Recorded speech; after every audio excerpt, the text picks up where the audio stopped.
Here I am leaving central Kentucky for a solo motorcycle camping trip to the Daniel Boone National Forest. I'm riding out through horse farms. This is typical of central Kentucky. It's rather scenic, but it gives way soon to some rural area as I head a little farther out of central Kentucky, heading southeast, more or less. Here I am crossing the Red River into Estill County on Route 89. That's the Red River, and Estill County is not quite in the gorge, not quite in the Daniel Boone National Forest, but about halfway along the way. I've added a Samsung tablet for navigation. I'm running OpenStreetMaps using OSM A&D as the app, and I'm really loving it. It's got big writings, easy for my old eyes to see. Doe, a deer, a female deer. Here I'm close to Irvin. It's hilly and twisty. This is more typical of the Daniel Boone National Forest. This is also part of the Hillbilly Triangle. That's a nice ride through this part of the Daniel Boone National Forest, surrounding areas. Always want to go fast on this curvy, hilly roads like this, but I'm careful not to because I don't want to ride faster than I can see and faster than I can brake. So hills and curves are problematic. You never know on these country roads what's going to be around the corner.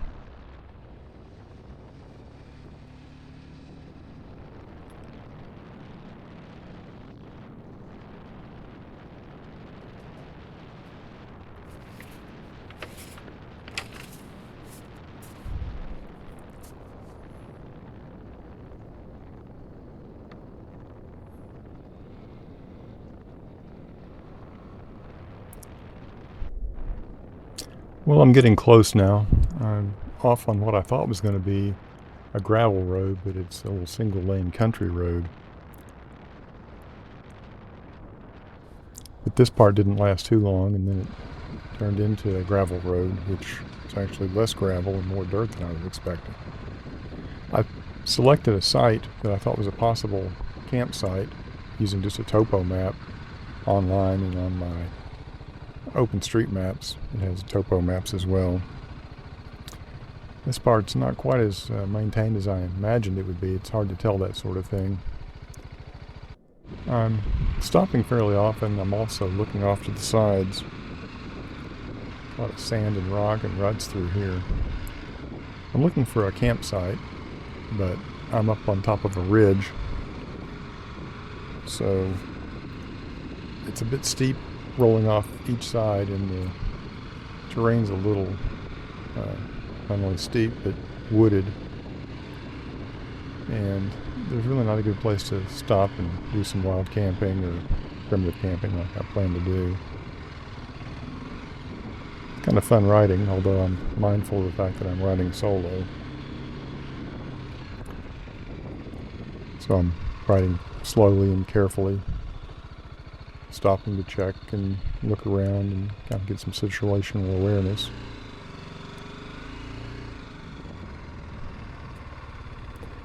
Also mindful of the fact that it's going to be dark in about an hour. It usually takes about an hour to find a campsite if you don't know exactly where you're going and you just have a general idea. But in an hour it's going to be dark.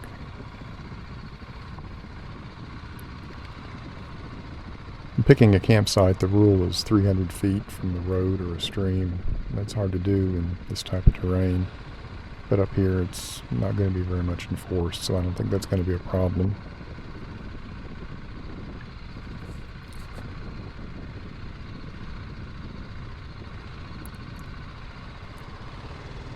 Yeah, real sandy in some of these spots. I'm not a big fan of riding in sand.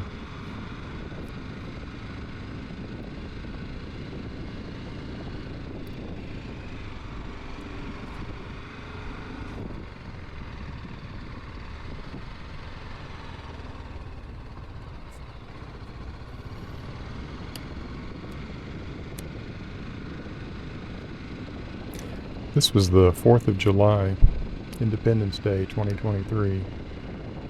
And I was just going out for an overnight trip. So this was kind of less than 24 hours for a trip. I got a late start in the day and packed up early the next morning.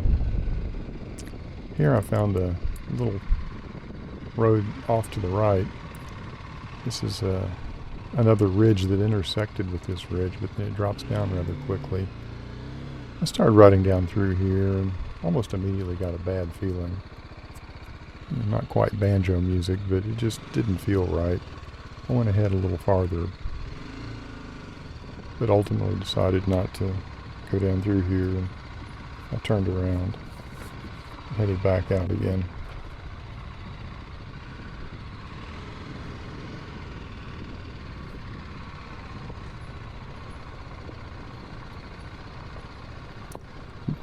There's a little rabbit running in front of me there. No, I think that might have been a squirrel.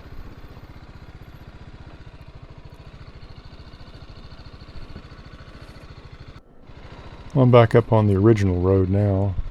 Went a little bit farther down the road and found this more overgrown path off to the left. This looked more promising.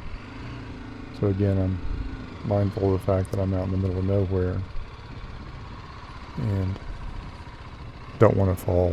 So I'm taking it easy, but I'm also looking around for potential campsites while I'm riding, which is not very good. If I don't fall, I'm likely to do something goofy like, just get off the line a little bit and go someplace I don't mean to be, like on the left side of this diagonal stick here. Normally on a dual sport I just ride over that, but I'm loaded down, riding alone, and kind of old, weak, and worthless, so I had to push it backwards, reverse up the hill. It wasn't a big deal, but it was a minor annoyance.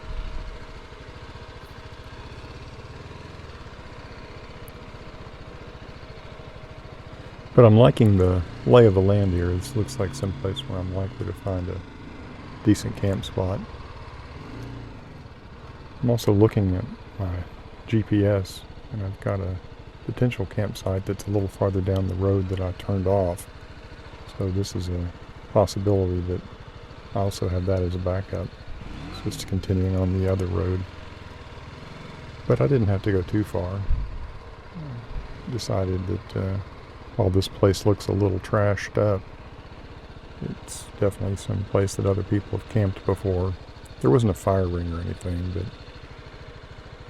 I decided this was close enough. Almost looked at the trash as an opportunity to clean up someone else's mess while camping there. So here's my campsite. Parked the bike, got off and took a look around.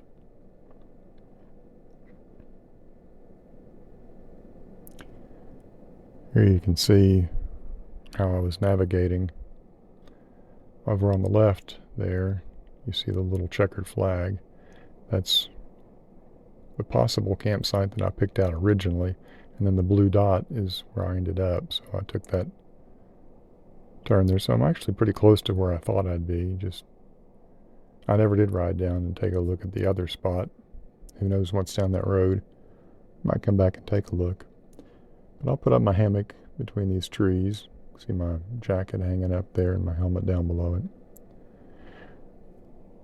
And the bugs are buzzing around like crazy, so I'm anxious to get in the hammock. I was going to cook dinner, but I decided to forego that. There's my hammock when it's packed. It's a Hennessy hammock. And there it is when I've pitched the hammock, hung the hammock from the trees. The hammock hangs down below and has a rainfly above. And it's a pretty slick setup. It's got mosquito netting on the sides. And then the entry is from the bottom. There's a slit along the bottom that has a Velcro closure. But it also has this neat feature where I can use it as a lounge chair. It's very comfortable. It's more comfortable than a chair you'd pack, like a folding chair.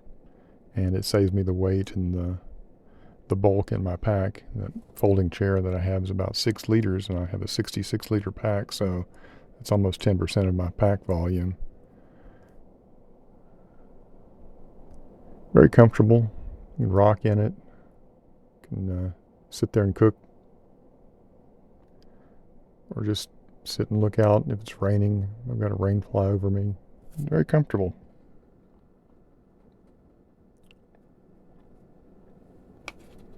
There's a crappy cell phone picture of me inside the hammock. That gray thing hanging down the top there is a gear loft.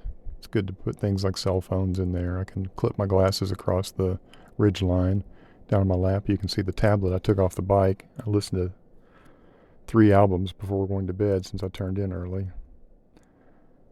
Here I am the next morning making some breakfast. Over there on the gray bag to my left you can see the bar I'm going to have, just a cashew chocolate cherry bar. Boiling some water on my alcohol stove. And going to have some tea. These little silicone cups are nice. They fold and very comfortable. You can pour hot liquid in there and it doesn't burn your hands. The pot is a 2.9 liter titanium pot. It's overkill for making tea in the morning. I got it because when motorcycle camping I plan on having a good dinner when I arrive someplace. So I wanted to be able to throw an entire package of red beans and rice, like the instant kind, or some other rice-based dish or a noodle dish. So here I'm packed up and ready to go. That's the 66 liter pack on the back. And everything's all cleaned up from the campsite. I got 20 feet from the campsite and dropped the bike.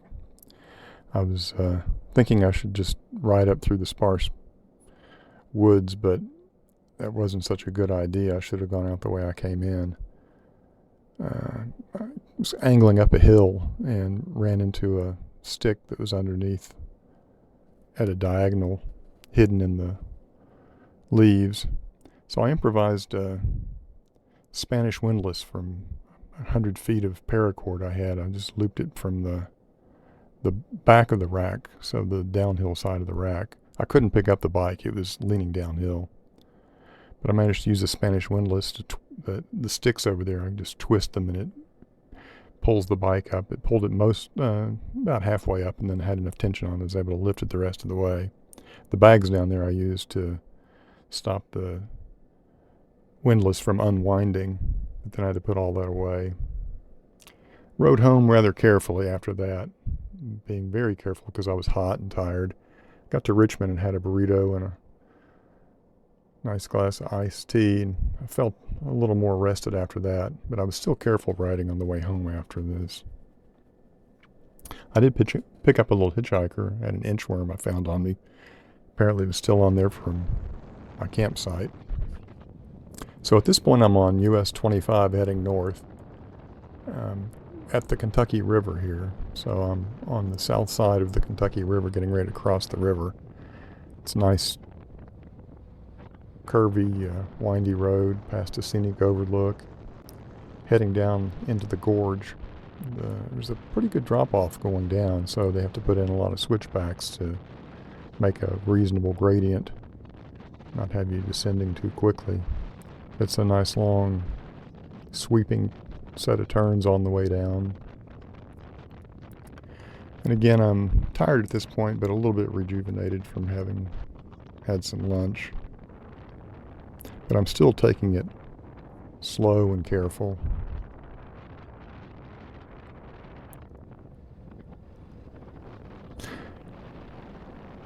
Getting back toward my own neck of the woods, I've ridden this road several times.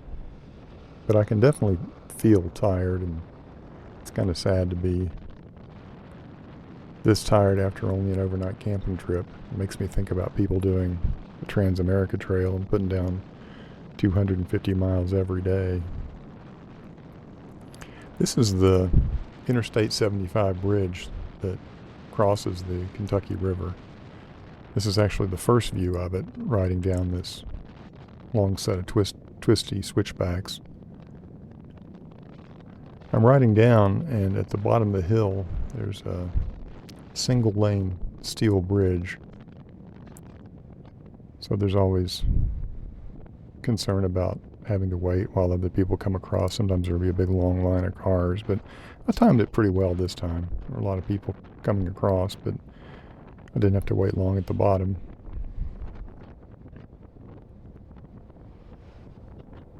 So again, this is the Kentucky River on US 25 heading north. This is one of those bridges with the steel grating. Motorcyclists typically don't like those. I found the best technique is just ride 35 miles an hour. That seems to ride over it more than letting the knobbies fall down into the... And it varies, the size of knobbies and the size of the grating. It can be really unnerving, but this wasn't too bad. I'm home free now. I'm on the north side of the river.